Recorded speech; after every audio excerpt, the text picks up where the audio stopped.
Yahoo! Hello mga masters at mga ka-G! Good morning, good morning, good morning, good morning, good morning po sa inyong lahat dyan sa Pilipinas at sa buong Asian countries at kung saan ka mang lupalop ng ating mundo. Ay hayaan nyo muna akong batiin po kayo o hayaan nyo na muna kami ni G na batiin po kayo ng good morning, good noon, good afternoon, good evening at good night na po sa mga ready nang matulog. At syempre, nandito na naman tayo para sa ating daddy and G, the green, girly, cutie patuti iguana, daily vlogs. Ngayon, araw ng Martes. At dahil Martes po ngayon, ay meron na naman tayong Premier Marathon sa Bahay Kulitan. At ini-invite ko na naman po kayo. Meron tayong 4 na host mamaya. At alauna po mag-uumpisa. Syempre, nandyan po yung ating Madam Razel Williams para sa ating 1 o'clock na premiere na hosting, and then si Indayana and Haponesang Pango, and of course ang ating Doc Zenaida Porciuncula. So ngayon po ay magle-lecture muna tayo mga masters. Balik lecture tayo sa ating nutrition side kasi ang topic natin ngayon ay babalik po tayo sa 1 hour rule. Okay, ang 1 hour rule natin, kailangan natin sana masunod yan dahil super beneficial po yun sa katawan natin. So ano ba yung ating pinagmamalaki kong 1 hour rule na yan palagi? Diba? Mga masters, mga ka-G. Punta tayo sa aking laptop ngayon. Tignan natin kung kuwang-kuha po yung laptop.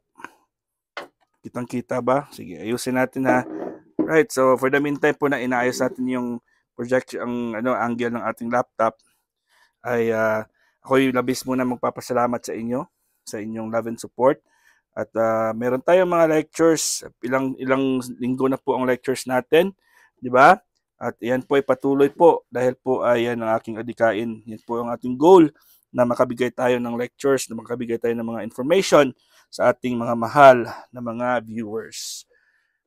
Right? So gumana na rin po yung ang ni G, yung kanyang humidifier. Okay? So, palaki-lakihin natin ang tinatawag nating 1 hour rule. So, ang sabi dito sa 1 hour rule na kailangan natin na mag-avoid drinking liquids during meals dilutes digestive enzymes. Paulit-ulit ko po yan na sinasabi ever since ako nag-start. Okay? So, meron tayong dyan. Meron tayong reason kung bakit natin susundin po yan.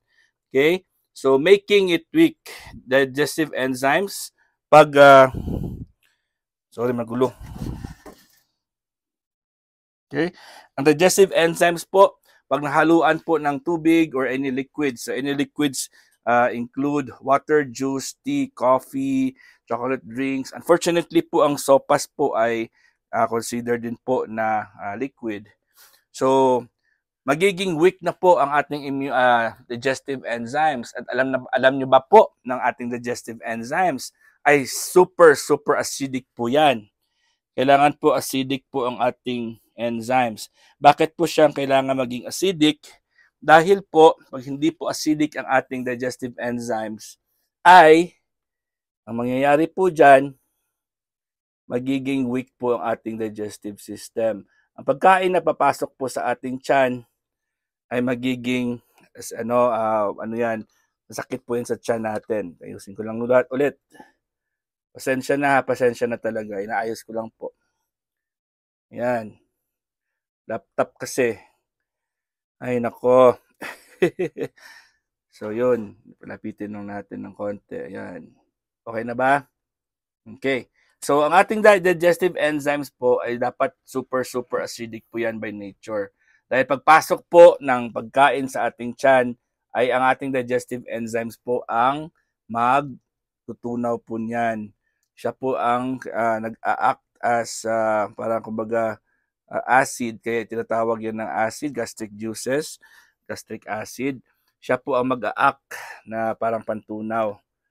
Okay, so pag kailangan niyang tunawin, kailangan na talagang magiging acidic siya by nature. Okay, so pag hindi po siya acidic, pag pumasok po yung pagkain sa ating tiyan, ay masakit po yan. Masakit po ang pagkain, ang sikmura natin. Dahil po, ay hindi po siya capable para na tunawin ang pagkain. Okay? So, ano po ang magandang gawin dyan? Meron tayong tinatawag dyan na 1-hour rule. So, observe a 1-hour interval. Hindi natin nakikinig lang. Observe a 1-hour interval po sa ating pagkain. Pag kumakain po tayo, kailangan po natin na huwag uminom. So, ang oras po ng ating pagkain ay kailangan nasa on time din po yan. Magbigay din po tayo ng proper timing sa ating pagkain. So, ito po ang 1-hour rule natin. Okay? So, pag kumain ka, bigay ka ng isang oras, uminom, at maghintay ka ng isang oras bago po uminom ulit. Importante po yan mga masters. As we go along, pakinggan nyo lang ha. Kasi marami kayong matutunan uli ngayon sa ating lecture na to. Okay, so by following the 1-hour rule, pag sinusunod nyo po ang 1-hour rule, ang mga sakit sa ating mga digestion ay maiiwasan po at mawawala or ma-treat talaga. Sabi dito, can be corrected and avoided. So yun po, research na lang po itong mga itsura ng mga ano dyan, no? Sa mga most stomach problems. Tingnan nyo na lang, belching. Yung parang may hangin, yung parang maraming hangin, ang burp ka. Parang punong-puno yung sa loob ng tiyan mo rin. Belch, gumaganon ka. Bleeding. Pwede din yung bleeding dyan sa stomach, digestive bleeding. Bloating. Ayun, parang puno ng hangin yung tiyan mo. Constipation, diarrhea, heartburn, at meron kang mga stomach pains. Okay? Reflux. Alam niyo bang reflux? Parang may bumabalik na asido or acid or mga pagkain bumabalik po, parang dinidigwa-digwa, parang gumalabas pa. Nausea, parang yung pakiramdam mo po ay hilong-hilo ka po. And vomiting. Nausea and vomiting, di ba? Ang vomiting naman ay sumusuka. Kaya sukang-suka ka palagi. So, yun po yung mga ma-avoid natin ito. Ma-avoid natin yan. And then, syempre, the 1-hour rule helps avoid production and retention of phlegm. Okay? Phlegm and mucus. Phlegm and mucus po yan. Hindi ko na nakita kung bakit ganoon. Yun, phlegm. Phlegm lang pala kasi meron tayong ibang mga maliban sa phlegm, stuffy nose. Kitang-kita niyo ba? Yung kanyang ilong. Sino ba sa inyo dyan yung palaging may laman yung ilong? Ayun, stuffy nose, mucus build-up, sinus pain, and swollen nasal tissue. So yung area na to, yan palagi ang parang barado. Parang barado palagi mga masters. Okay? So, ano pa? Cold, malamig, causes vasoconstriction. Ano ba ang ibig sabihin ng vasoconstriction? Ang vaso is veins and constriction is kipot. Okay? So, paano po yan nangyayari? So, yan ang halimbawa ng mga cold drinks nyo dyan. Ayun, mga drinks, especially pag may yellow or nalagay po sa refrigerator. Okay? And then, cold or ice beverages constrict blood vessels. So, ito po yung ating normal na blood vessels. So, ito po, itsura. Okay? Ito yung itsura ng normal na blood vessel. Pag palagi kang umiinom ng malamig, ito po ang nangyayari. Kumikipot po siya. Pag umiinom ka naman ng laging mainit, super hot naman, ay may mag-vasodilate din siya. Yung dilate is bumubukas.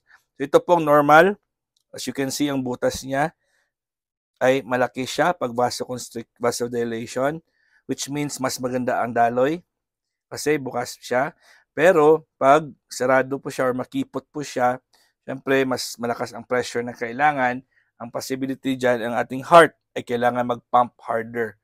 Kailangan ng heart nating magbomba ng mas malakas pa para po ay padaanin po ang sirkulasyon.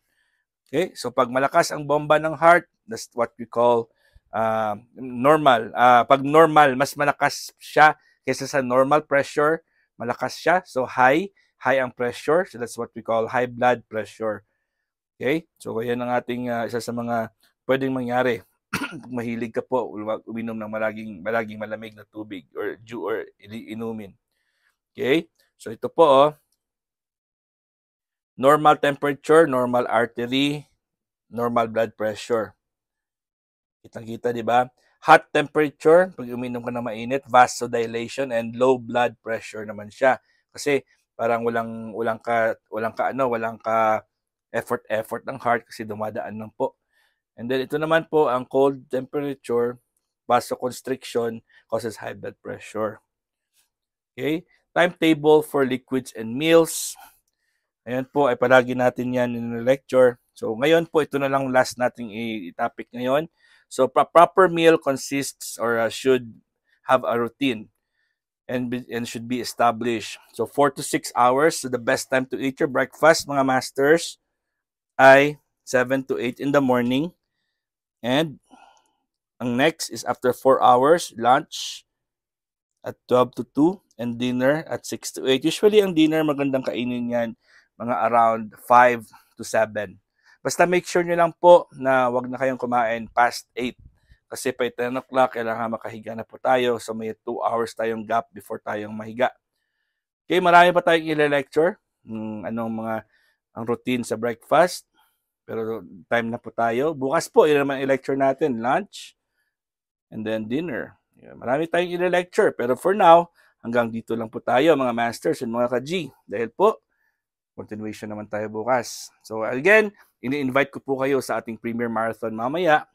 Alauna mag-uumpisa at mga 9:30 na yung matatapos ng gabi. So usually, 4 na mga host. Tig 2 oras po sila. Alright, mga masters and mga ka-G, maraming salamat sa inyong lahat. Kita-kits tayo. And love you all. Again, this is your Master Worm and G. God is great. Yahoo!